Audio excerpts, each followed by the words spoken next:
Meu nome é Cintia e você está no canal Biblioteca de Gaia.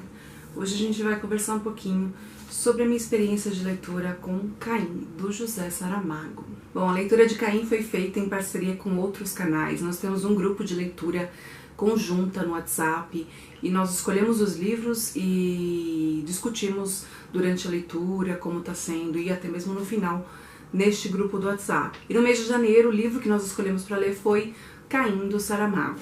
Foi um livro que tem uma polêmica bem interessante no grupo, foi uma discussão muito boa. Nós pudemos perceber que havia muitos pontos de vistas diferentes e que quando a gente tomava conhecimento de cada ponto de vista, de cada um dos participantes que argumentavam, aquilo enriquecia mais ainda a nossa experiência de leitura. Então, no grupo foi uma experiência incrível e eu agradeço mais uma vez a todo mundo que participou, porque a leitura não teria sido da mesma forma tão proveitosa se não fosse pelo grupo, por todas as pessoas que participam. E eu vou deixar aqui embaixo, no box de descrição, o canal literário no Instagram, no YouTube, blogs, todas as informações para vocês conhecerem todos os participantes deste grupo nosso de leitura, que é assim maravilhoso. Não vou demorar muito, vou tentar conversar um pouquinho com vocês sobre esse livro, vou tentar fazer uma resenha. Não sei se vai sair uma resenha de verdade e não sei se ela vai ser exatamente, se eu vou conseguir expressar tudo aquilo que eu queria, que eu gostaria de expressar para vocês. Bom, tudo eu sei que eu não vou conseguir mesmo, porque este livro, até agora, eu ainda estou digerindo muita coisa dessa leitura. Bom, eu acho que eu devo começar explicando um pouquinho sobre Saramago, porque inclusive foi uma dúvida de algumas pessoas do grupo, que é uma dúvida normal para quem nunca leu Saramago. Ele tem uma escrita bem peculiar e particular, porque é o seguinte: em primeiro lugar, o livro ele está em português de Portugal. A semelhança é imensa, então não tem muito problema na hora de ler. Praticamente as palavras são a mesma, o que muda uma coisa ou outra na acentuação, e a gente até percebe o uso de umas palavras que não são tão comuns, usuais no português do Brasil, mas assim, é de fácil compreensão, não atrapalha em absolutamente nada. Mas a questão principal é o seguinte: o Saramago, ele tem as suas próprias regras de pontuação. Não espere aqui encontrar as regras normais que nós estamos habituados de pontuação. O Saramago as utiliza, mas de uma forma muito dele. E é muito comum, inclusive, você passar por páginas e páginas sem um parágrafo sequer. E é assim, ó. É extremamente normal. Então, outra aqui, ó. Enfim, então é uma leitura que ela fica um pouco desconfortável no começo, porque você não sabe, né? Você espera a pontuação para segui-la e encaixar melhor em todo o contexto, aí você acaba se deparando com essa pontuação aí diferentona do Saramago. E você vai encontrar algumas palavras, como eu falei, com acento usado de uma forma diferente, mas aí é as diferenças que tem no português do Brasil e de Portugal. Tá? Então não estranhe, o livro não tá com a revisão mal feita nem nada disso, é proposital mesmo. E por que o livro está em português de Portugal e não português do Brasil? Bom, isso foi uma exigência do próprio Saramago na publicação dos livros, quando ele assinou os direitos autorais para as editoras de países que usassem a língua portuguesa, que tivessem como língua mãe a língua portuguesa. Ele exigiu que os livros fossem sim publicados no português de Portugal. Então foi uma exigência do autor, tá? Então não briguei com a Companhia das Letras, essa foi uma exigência dele. O que é bem compreensível, né? Afinal, por que traduzir um idioma que a gente já conhece? As diferenças são tão mínimas que não faz sentido. Então eu achei que ele foi uma exigência assim, bem coerente da parte dele.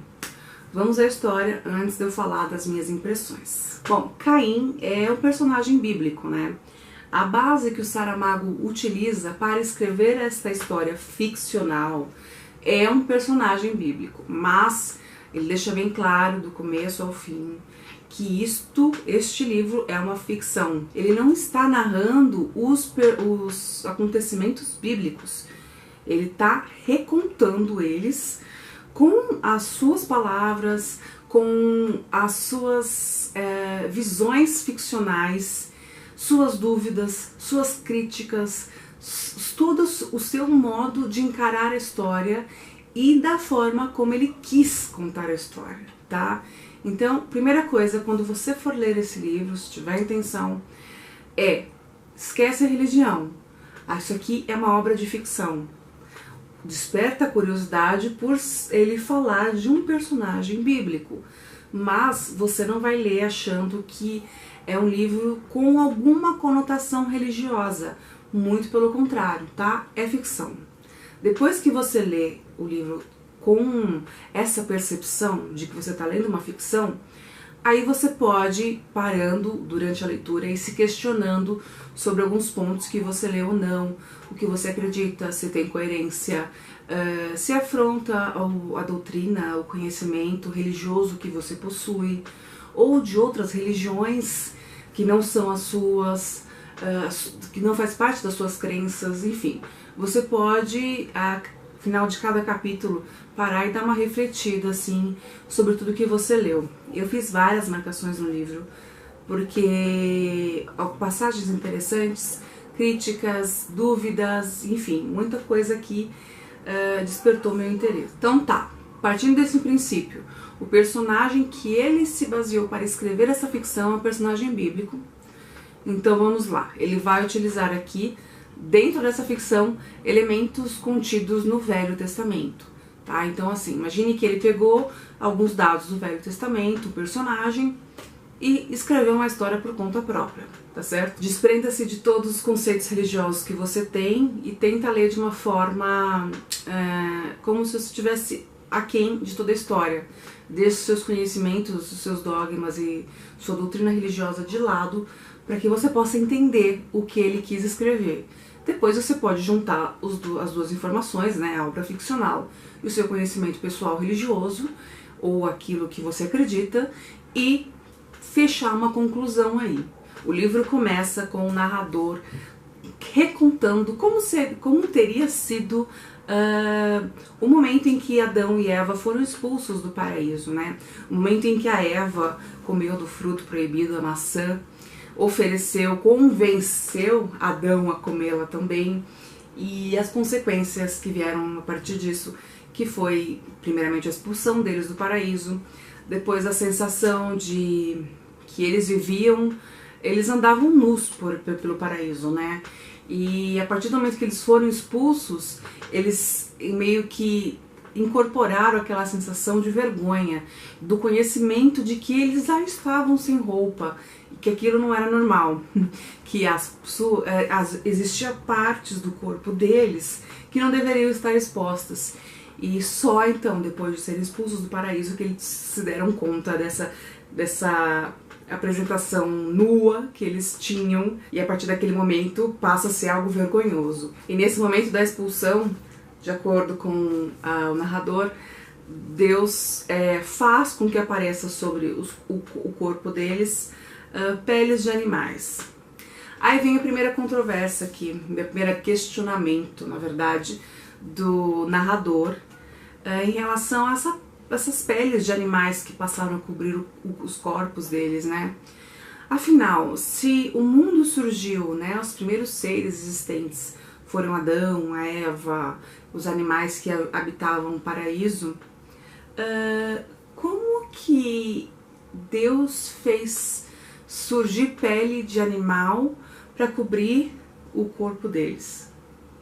Quer dizer, a gente parando para analisar com o nosso contexto hoje, você consegue extrair a pele de animal, utilizá-la como um adereço, uma veste, depois que você mata o animal. Mas se os primeiros animais estavam no paraíso, como que Deus conseguiu a pele de animais mortos para cobri-los? Então, assim, eles já começam te mostrando que esse livro vai estar cheio desses questionamentos, dessas críticas ou indagações durante a narrativa. Depois que eles foram expulsos do paraíso, eles tentaram sobreviver ali nas imediações, acharam uma caverna e tal, comeram algumas ervas, alguns matinhos que encontraram, mas aquilo não supria a fome deles, né?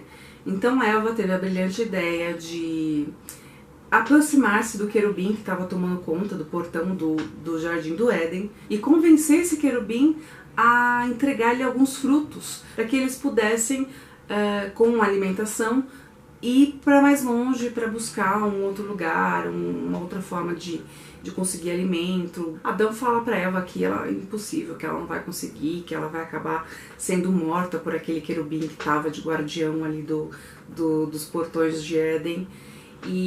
Mas Eva insiste e diz que o não ela já tem, então ela vai assim mesmo. Aí chegando lá, por incrível que pareça, ela acaba conseguindo convencer o querubim a colher alguns frutos e entregar a ela para que eles possam partir em busca de um outro lugar para construir a vida. De uma forma bem displicente. O querubim, com os contornos de Eva, já começa a ficar meio com sentimentos questionáveis para um anjo. E Eva percebe bem esse comportamento do querubim e acaba deixando a coisa mais fácil para ela, né? E querendo ajudar o querubim a colher esses frutos, ela tira a pele que ela estava usando na parte de cima e entrega para ele colocar os frutos ali, conseguir carregar. Na verdade, deixa entender aí que foi proposital, porque o querubim já estava meio assim, porque conseguiu ver o contorno dos seios dela, então ela acaba fazendo isso de propósito também, é claro. Ele teve algumas reações ali perante aquela cena, que era muito nova para um anjo, e o narrador aproveita-se dessa deixa para deixar algumas coisas meio que subentendidas ali nas entrelinhas do que poderia ter acontecido entre Eva e esse querubim. Enfim, ok, a Eva parte, Eva e Adão vão embora com os alimentos ali, e para surpresa deles, eles acabam encontrando outras pessoas no mundo, quer dizer, eles não eram os primeiros habitantes do mundo. Mas até então o querubim já tinha dado um adiantamento ali das informações para eles, avisando que não era bem essa história que Deus havia contado para eles. Eles não eram os únicos habitantes do mundo. Tinha outros experimentos também, então se eles continuassem andando ali, eles iam encontrar outras pessoas e arrumar uma forma de sobreviver. Muito tempo depois, eis que nasce Abel, depois nasce Caim, e eles acabam tendo um outro filho depois, mas o narrador deixa claro que ele vai se ater somente até o momento em que Caim nasce. Eles crescem, Caim acaba se revoltando com Deus, porque as oferendas que eram muito comuns serem feitas a Deus, diante dos trabalhos que os camponeses tinham, seja oferecendo o sacrifício por sacrifício de animais, ou pelos mantimentos colhidos, enfim. O Caim sentia que as oferendas, de acordo com as crenças deles, todas as oferendas feitas por Abel, elas eram recebidas de bom grado por Deus, enquanto as oferendas feitas por Caim eram rejeitadas por Deus. Eles tinham todo um esquema ali para saber se as oferendas eram ou não aceitas, bem aceitas ou não aceitas por Deus. E Caim fica revoltado, ele não entende por que aquilo acontece, por que as oferendas dele não são aceitas por Deus. E ele fica mais pé da vida ainda, porque Abel, em vez de se compadecer da dor do irmão, consolá-lo, tentar ajudar de alguma forma, ele espizinha mais ainda o Caim e tenta mostrar que é superior. Caim não pensa duas vezes, né? Vai lá e mata Abel. Feito isso, Deus desce, tem uma conversa ali com Caim, muito séria, diz que não vai matá-lo, que não vai ser essa punição que ele pretende dar a Caim, mas que ele determina que Caim vai acabar vivendo errante pelo mundo, aí andando sem rumo, sem direção e sem um propósito, na verdade. E Caim ainda questiona ele, fala, mas da mesma forma como eu matei Abel, qualquer um poderia me matar. Ele fala, não, você não vai morrer. E coloca o dedo na testa de Caim e fazendo-lhe uma marca, uma mancha escura, e diz para ele que essa marca vai ser o que vai protegê-lo, que ninguém vai fazer mal a ele, mas que ele vai andar por muitos lugares aí, perdido e que esse é o castigo que Deus quer dar para ele. Então começa a peregrinação do personagem fictício desta obra, Caim, nas suas andanças pelo mundo. E é claro, ele vai passar por vários momentos ali da história bíblica, dentro do Velho Testamento, e vai encontrar os personagens muitos que a gente conhece, Abraão, Isaac, Noé, Maomé, enfim. Ele vai sair aí sem limitações temporais e acaba encontrando esses personagens e vivendo situações e presenciando certas catástrofes, desastres, tragédias e acontecimentos no geral nas suas andanças pelo mundo.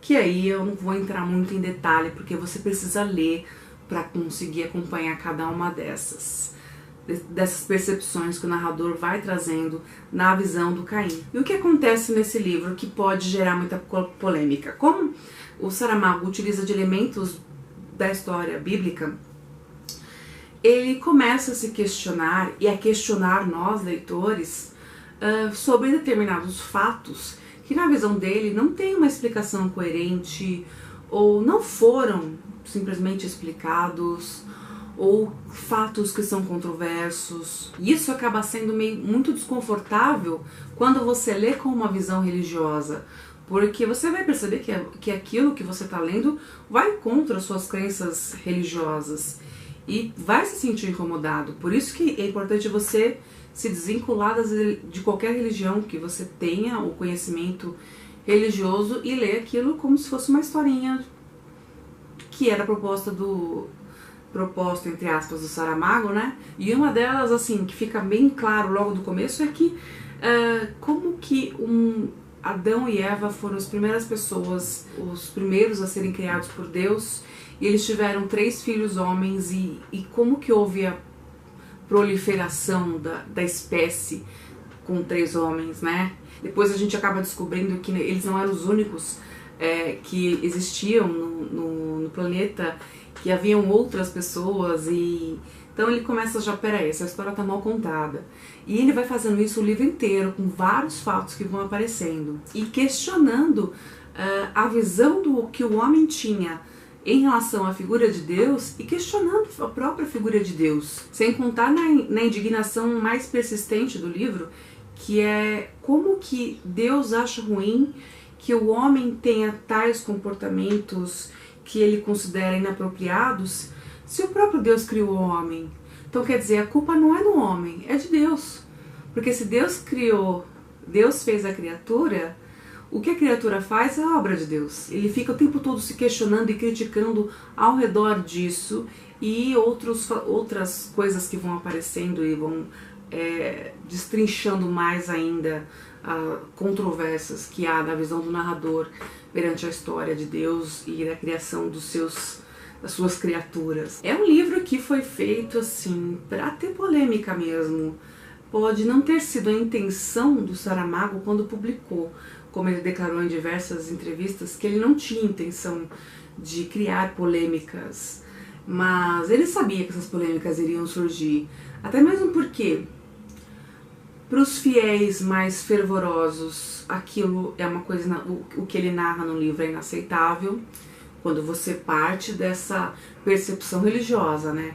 E para aqueles que têm uma mente um pouquinho mais assim questionadora, vai colocar de lado seus conhecimentos, suas crenças religiosas, e vai compreender a dúvida, a crítica, o questionamento colocado no livro.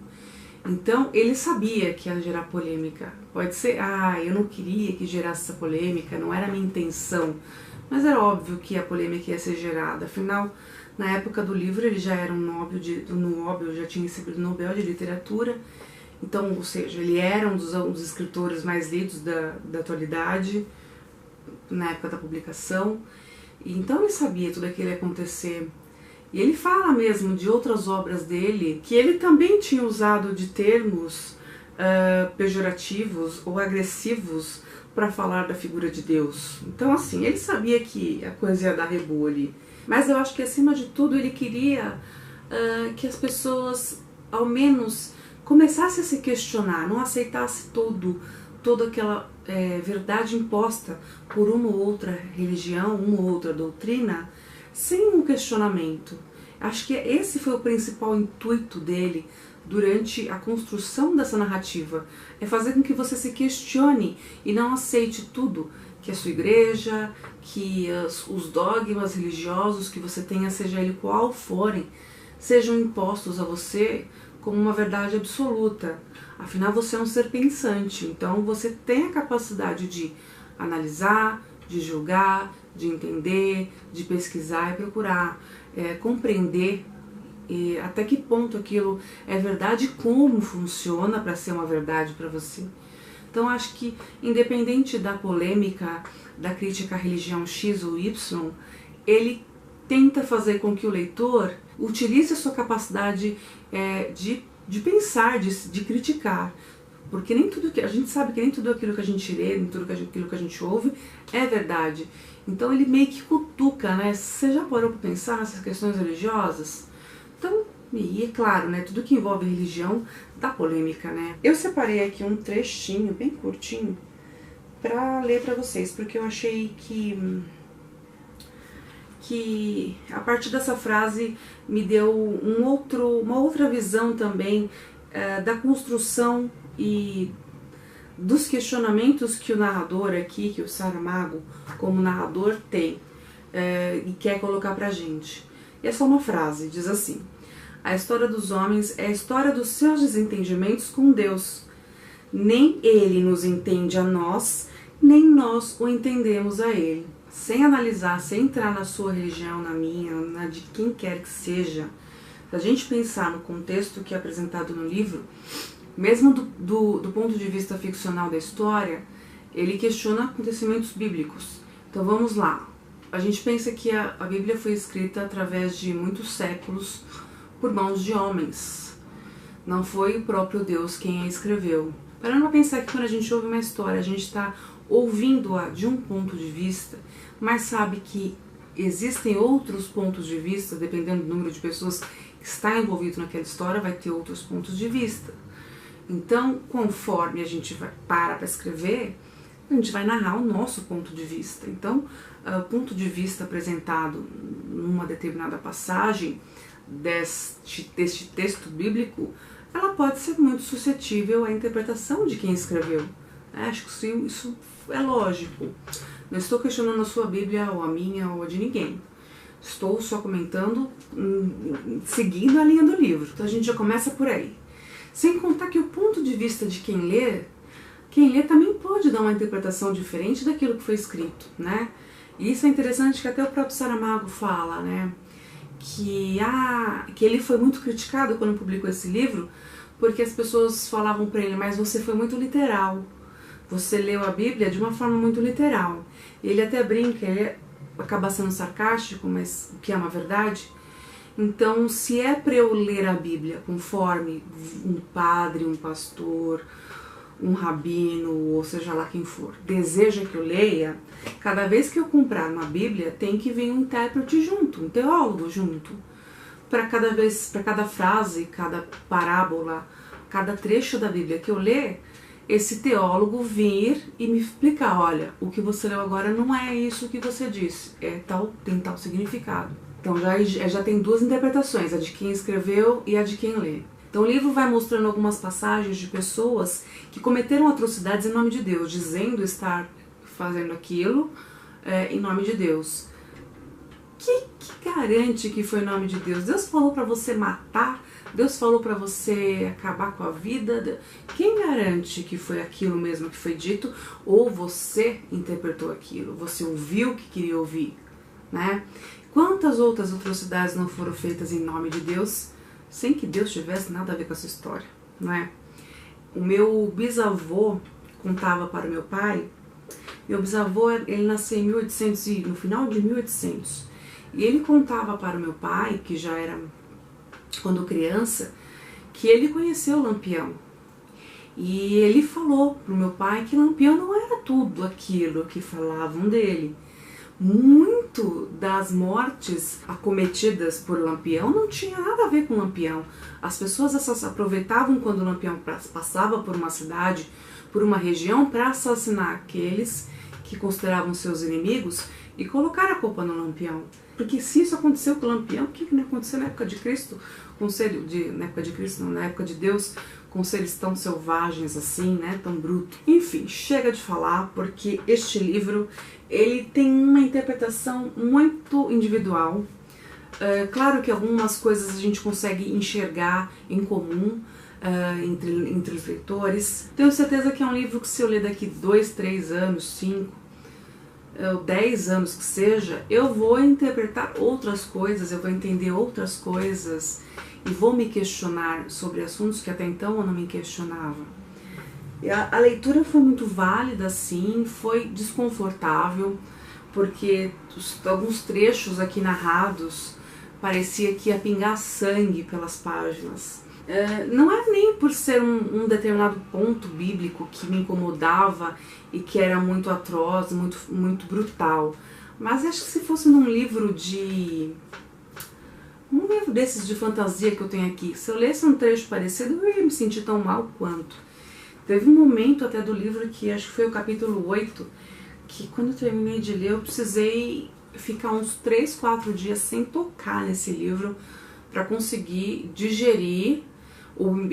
engolir, né, aquilo que eu tinha lido sem maiores desgastes físicos e emocionais. Enfim, não foi um livro que eu gostei, porque ele é muito desconfortável de se ler. Gente, é um livro com uma visão unilateral da história. Assim como eu vou até fazer uma pequena comparação com Dom Casmurro. Quem leu Dom Casmurro sabe, acho que consegue compreender que no final a gente fica sem saber se a Capitu traiu ou não traiu, né?